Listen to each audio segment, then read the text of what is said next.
Hi, and welcome to Ginger English. I'm Sarah, and today we have a B2 level podcast for you. And I have to tell you, this is one of those stories that gives me chills every single time I think about it. Picture this. It's a normal Tuesday night in Houston, Texas. A paramedic team gets called to a car accident on the highway. Nothing unusual, right? Just another shift, another emergency.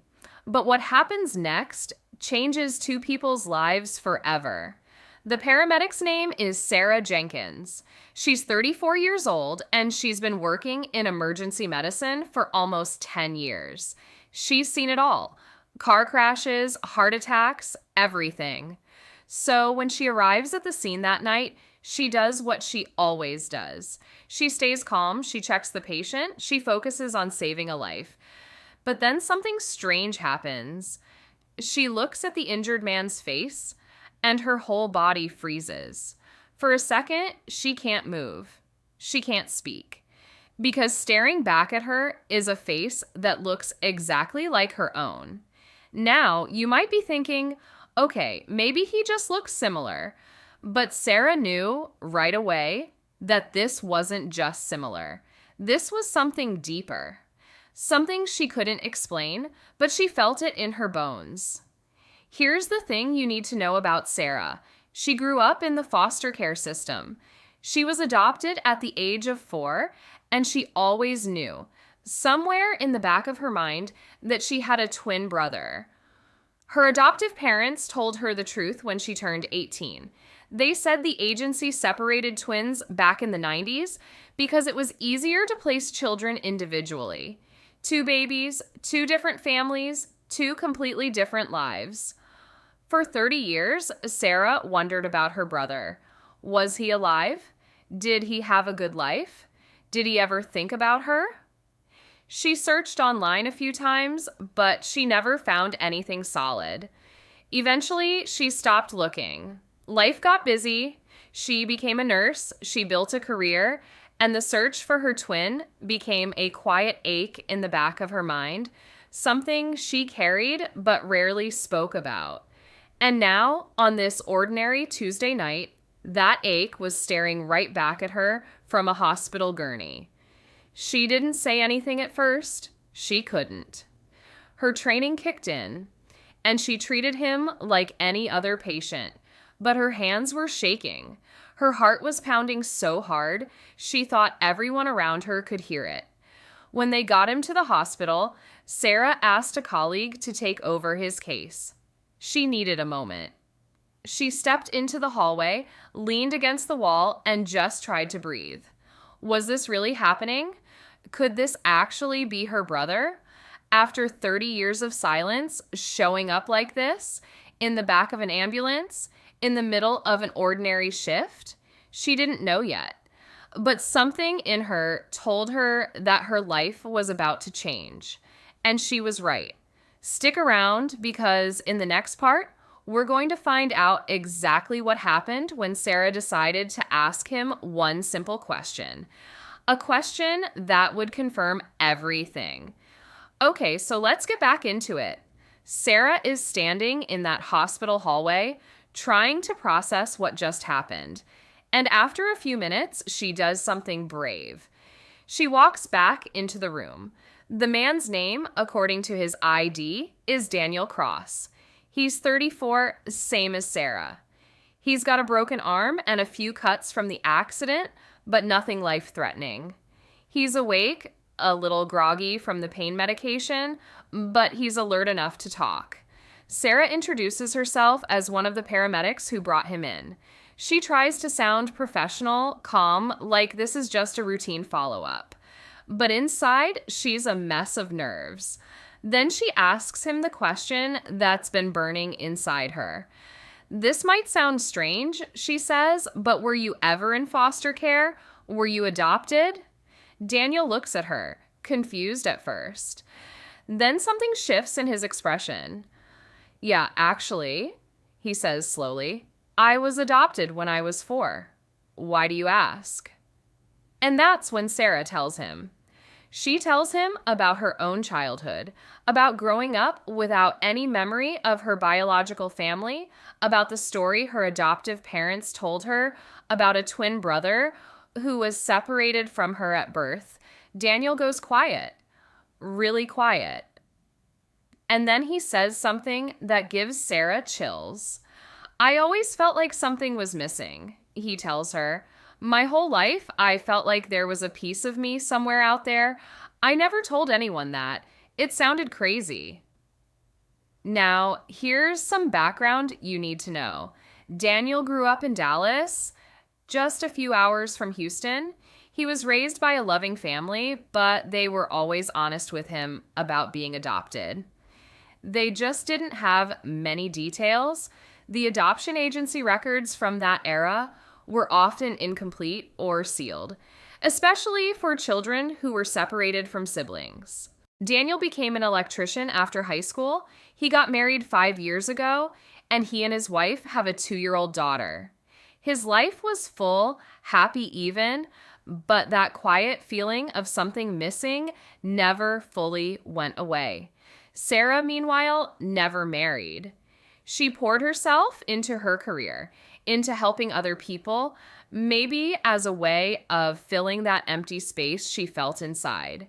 Neither of them ever imagined that a car accident would be the thing that finally brought them face to face. They both sit there for a moment, just staring at each other, seeing their own features reflected back. The same eyes, the same shape of the jaw, even the same small dimple on the left cheek. "We need to know for sure." Sarah finally says, "I need a DNA test. I need to know if this is real." Daniel agrees immediately. He doesn't even hesitate. "I need to know too," he says. "I've waited my whole life without even knowing what I was waiting for." The hospital agrees to run an expedited DNA comparison. It normally takes weeks, but because of the emotional weight of the case, a local lab agrees to prioritize the results. For the next 3 days, Sarah barely sleeps. She keeps replaying the moment she saw his face. She keeps wondering if she's about to get the answer she's been searching for since she was 18 years old. And in the next part, we'll find out what those results actually say. 3 days. That's how long Sarah had to wait. And honestly, she says those 3 days felt longer than the 30 years she'd spent not knowing. She kept working her shifts, kept saving lives, kept doing her job. But her mind was somewhere else the whole time. Every time her phone buzzed, her heart jumped. Was this the call? Was this the message that would finally give her an answer? On the 3rd day, she got a call from the hospital's genetic counselor. Her hands were shaking so badly, she almost couldn't hold the phone. "Sarah," the counselor said, "I have your results." There was a pause that felt like an eternity. "You and Daniel Cross share 99.99% of your DNA. Based on these results, we can confirm with certainty that you are, in fact, biological twins." Sarah says she doesn't even remember what happened for the next few seconds. She just remembers sinking into her chair and crying. Not sad crying, the other kind. The kind that comes from 30 years of wondering finally coming to an end. She called Daniel immediately. He was at home, resting his broken arm, and when he picked up and heard the news, he went silent for a long moment. Then he said, "I knew it. Somewhere deep down, I knew it the moment I saw your face." Now here's where the story gets even more emotional, because confirming they were twins was just the beginning. The next question was, what actually happened all those years ago? Why were they separated in the first place? Sarah decided to dig deeper. She contacted the adoption agency that handled her case, but the agency had closed down years earlier. Records from the 90s were often messy, sometimes destroyed, sometimes stored in old warehouses with almost no organization. It took weeks of phone calls, emails, and a lot of persistence. Eventually, with help from a genealogy researcher who specializes in reuniting separated siblings, Sarah and Daniel got access to partial records. What they learned broke their hearts. Their biological mother, a young woman named Linda, was only 19 when she had them. She was struggling financially, living alone, with no family support. She made the impossible decision to give her twins up for adoption, hoping they would each get a better life. But here's the part that really hurts. She specifically asked in a letter that was found in the old files that the twins stay together. She didn't want them separated. Somehow, due to bureaucratic mistakes or maybe just carelessness, that request was never honored. The agency placed them separately, with 2 different families in 2 different cities, and neither family was even told the other twin existed. When Sarah read that letter, she says she just broke down completely. 30 years of separation that never should have happened. 30 years that could have been so different if one piece of paper had been handled correctly. Daniel had a similar reaction. He said it felt like grief, but also like anger, and also somehow like relief. Because now they finally knew the truth. But their mother, Linda, what happened to her? Did she ever try to find them? That's what we're going to talk about in the next part. So, what happened to Linda, their biological mother? This is where the story takes another emotional turn. Sarah and Daniel hired the genealogy researcher to help them track down any information about her. It wasn't easy. Linda wasn't in any obvious public records, and her last known address was from over 2 decades ago. After a few weeks of searching, they found something: a death certificate. Linda had passed away 8 years earlier at the age of 45 from complications related to heart disease. Sarah says this news hit her harder than she expected. "I never got to meet her," she told me. "I never got to ask her why or tell her that I understood or that I forgave her. That door is just closed forever." But the researcher found something else, too. Something that changed everything. Linda had a sister, an aunt that neither Sarah nor Daniel knew existed. Her name was Carol, and she still lived in the same small town in East Texas where Linda had grown up. Sarah reached out to Carol, nervous and unsure of what to expect. Would Carol even want to talk to her? Would she be angry, confused, or maybe even happy? Carol answered the phone, and when Sarah explained who she was, there was a long silence on the other end. Then Carol started crying. "I always wondered what happened to you two," she said. "Linda talked about you her whole life. She never stopped thinking about you." Carol explained that Linda had tried multiple times over the years to find her twins. She contacted the adoption agency several times, but by the time she had the resources and stability to search properly, the records had already been lost or sealed due to privacy laws from that era. Linda died still not knowing where her children ended up. This detail absolutely broke Sarah and Daniel. Their mother had wanted to find them. She never stopped caring, never stopped hoping. But the system that separated them also became the wall that kept them apart, even in her final years. Carol told them stories about Linda, how she loved music, how she worked 2 jobs most of her life just to get by, how she kept 2 small photographs, blurry newborn pictures, in her wallet until the day she died. Those were the only pictures she had of her babies. When Carol mentioned the photographs, Sarah asked if she still had them. Carol said yes. She'd kept some of Linda's belongings after she passed, a box in her attic, untouched for years. A few days later, Carol mailed that box to Sarah.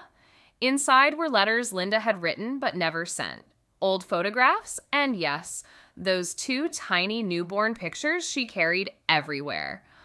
On the back of one, in faded handwriting, Linda had written 2 names. Not the names Sarah and Daniel grew up with, but the names she had originally given them at birth. Sarah says holding that photograph, seeing her mother's handwriting for the first time, was one of the most powerful moments of her entire life. In the next part, we'll talk about the moment Sarah and Daniel finally met their extended biological family for the first time, face to face. Carol invited Sarah and Daniel to visit her in East Texas to meet the extended family and see where their mother grew up. Both of them agreed immediately, even though they were nervous. The drive out there, Sarah says, felt surreal. She and Daniel drove together, just the 2 of them, talking the entire way. It was the first road trip they'd ever taken as siblings, 34 years after they were born. When they arrived at Carol's house, there were more people than they expected. Cousins, an uncle, even Linda's childhood best friend who still lived nearby. Everyone wanted to meet them. Everyone had stories to share. Sarah describes walking into that house as one of the strangest, most emotional experiences of her life. Strangers who somehow felt familiar. People who shared her blood, her features, little mannerisms she never knew were genetic. One cousin pointed out that Sarah tilts her head the exact same way Linda used to when she was thinking. Daniel had a similar experience. An uncle showed him old photographs of Linda as a teenager, and Daniel says he saw his own daughter's face in some of those pictures.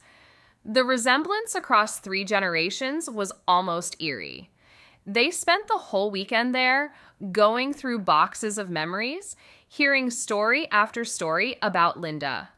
They learned she loved to sing, that she wanted to be a nurse herself before life got complicated, that she never fully recovered emotionally from giving up her twins, even though everyone told her it was the right decision at the time. One particularly emotional moment happened when Carol brought out a small cassette tape. It was a recording Linda made for a local radio contest back in the 80s, singing an old country song. Nobody had listened to it in years. Carol found an old tape player, and they all sat together in the living room as Linda's voice filled the room for the first time in years. Sarah and Daniel had never heard their mother's voice before. Not once. And there it was, coming through an old cassette player, warm and a little shaky, singing a song about family and coming home. Sarah says she cried through the entire song. Daniel did too. Everyone in that room did. After the song ended, Carol told them something that stuck with Sarah for a long time. Linda always believed you 2 would find each other someday, Carol said. She used to say that twins have a bond that nothing can break. Not even distance, not even time. Turns out she was right.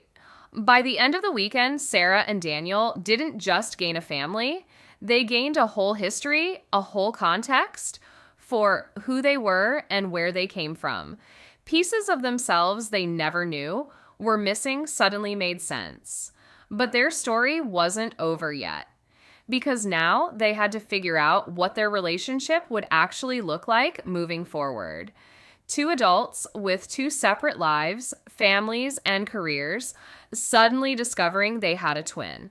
That's what we'll cover in the next part. Okay, so here's where things get really interesting, because finding out you have a twin is one thing. Building an actual relationship with them as adults with completely separate lives is a whole different challenge. Sarah and Daniel decided early on that they wanted to make this work, but it wasn't always easy. Think about it. They grew up with different families, different values, different habits, different senses of humor even. They were basically strangers who happened to share the exact same DNA.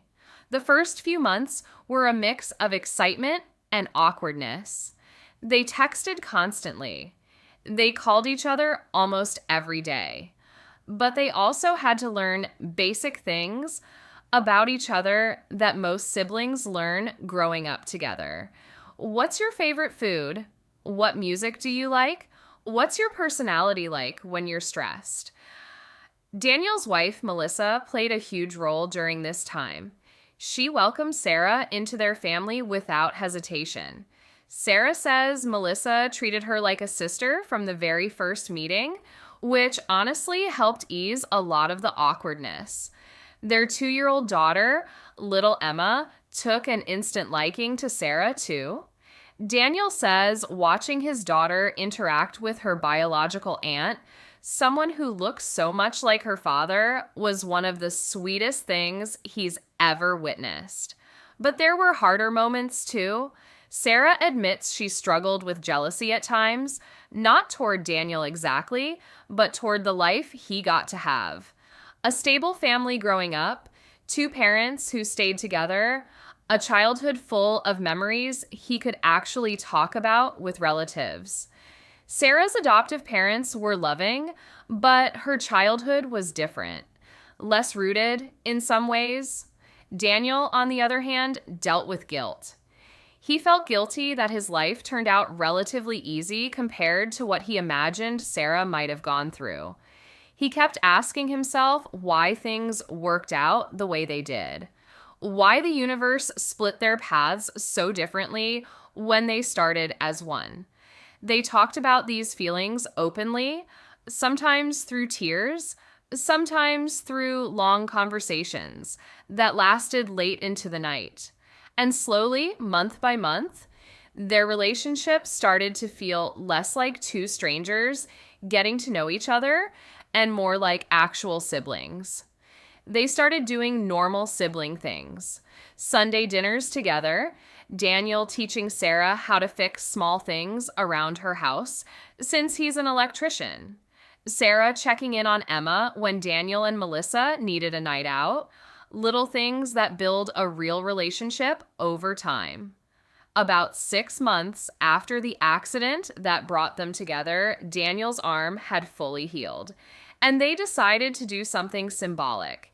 They got matching tattoos, small and simple, of 2 birds flying together, a reminder of everything that brought them to this point. Sarah says that even now, she still sometimes can't believe this is her real life. That a car accident, of all things, gave her back the missing piece she'd been searching for since she was a teenager. But their story reached its most powerful moment during one specific event. And that's exactly what we're covering in the next part. 1 year. That's how much time had passed since the night of that car accident. And to mark it, Sarah and Daniel decided to do something special. They organized a big family gathering right around Thanksgiving, and this time they invited everyone. Sarah's adoptive parents, Daniel's adoptive parents, Carol and the extended biological family, Melissa and little Emma, everyone who had become part of this incredible story. Sarah says organizing it was stressful, honestly, because she wasn't sure how everyone would get along. 2 sets of adoptive parents meeting each other for the first time, plus biological relatives who were still relatively new to all of this. There was a lot of anxiety leading up to that day. But when the day actually arrived, something beautiful happened. Sarah's adoptive mother and Daniel's adoptive mother hit it off immediately, laughing together in the kitchen like old friends. Sarah's adoptive father and Daniel spent an hour talking about fishing. The families that had raised these 2 separately were now sitting at the same table, sharing the same meal, celebrating the same incredible story. Before dinner started, Daniel stood up and asked for everyone's attention. He said he wanted to say a few words. Sarah says her heart started pounding because she had no idea what he was about to do. Daniel talked about the accident, about the moment he woke up in that hospital bed and saw a face that looked exactly like his own staring back at him. He talked about the DNA results, about learning the truth about their mother, about the letter she wrote asking that they never be separated. Then he pulled something out of his pocket. It was that old newborn photograph, the one with Linda's handwriting on the back.